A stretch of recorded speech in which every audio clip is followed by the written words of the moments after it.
0 to 1, Chapter 2. Party like it's 1999. Peter Thiel starts Chapter 2 by continuing the idea from Chapter 1, the importance of thinking differently. He reminds us of the contrarian question: what important truth do very few people agree with you on? And suggests that sometimes, instead of answering it directly, it helps to start by asking, what does everybody agree on? Because often, what everyone knows turns out to be wrong. He quotes Nietzsche, who once said that madness is rare in individuals, but in groups, nations, and eras it becomes the norm. And this, Thiel says, is exactly what happened in the 1990s during the dot-com boom. The belief that companies could lose money forever, as long as they had enough page views, seemed reasonable at the time. Conventional thinking had convinced people that profit didn't matter. Of course, in hindsight, that belief seems absurd. But that's how bubbles work. They only look irrational after they've burst. Thiel walks us through a brief history of the 1990s to remind us that the world wasn't as optimistic or stable as we often remember it. After the Berlin Wall fell in 1989, there was hope, but by the early 90s, the US was in recession. Manufacturing declined, unemployment rose, and political anxiety was high.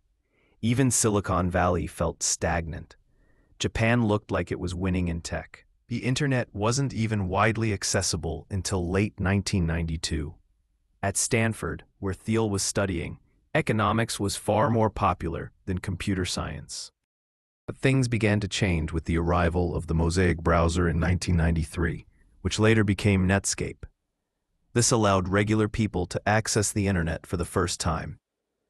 Netscape's IPO in 1995 signaled the start of a tech frenzy. Yahoo, Amazon, and other companies followed, and their valuations soared, even without profits. Skeptics warned the market was overheating, but it was hard to ignore the excitement. Meanwhile, in the rest of the world, things were falling apart. Asia was in financial crisis, Russia defaulted on its debt, and even Europe struggled to keep its new currency afloat. Against this gloomy global backdrop, the internet seemed like the only thing that was actually working. That's why people were willing to believe, or at least hope, that the new economy could save the future. The real mania took off in late 1998 and ran through early 2000.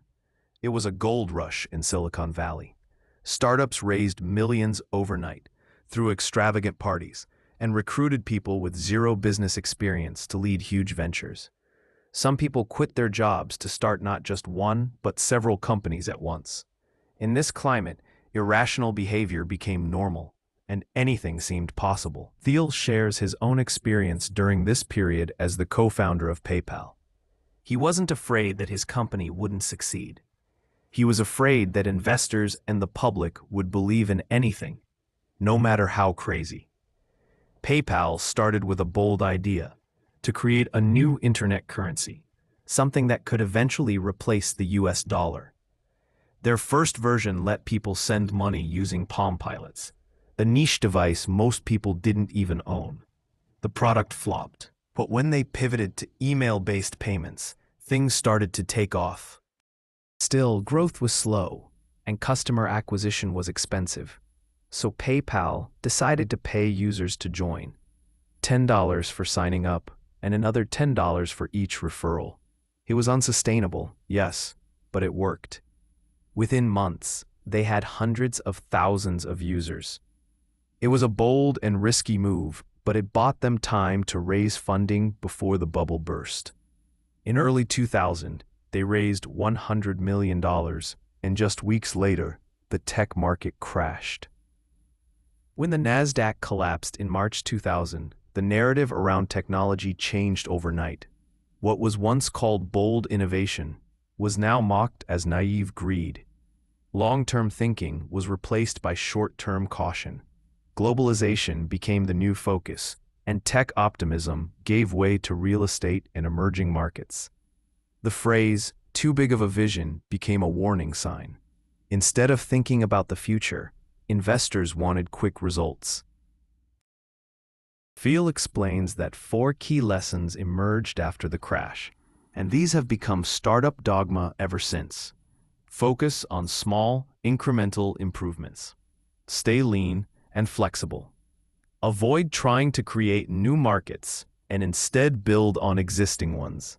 And never rely on marketing or sales. Just build a great product and let it sell itself. But Thiel questions all four. He believes the opposite lessons are often more true. Sometimes, boldness is better than playing it safe. Having a bad plan is still better than having no plan at all. Competing in crowded markets kills profits. And yes, sales matter, even in tech. Just having a great product isn't enough if no one knows about it.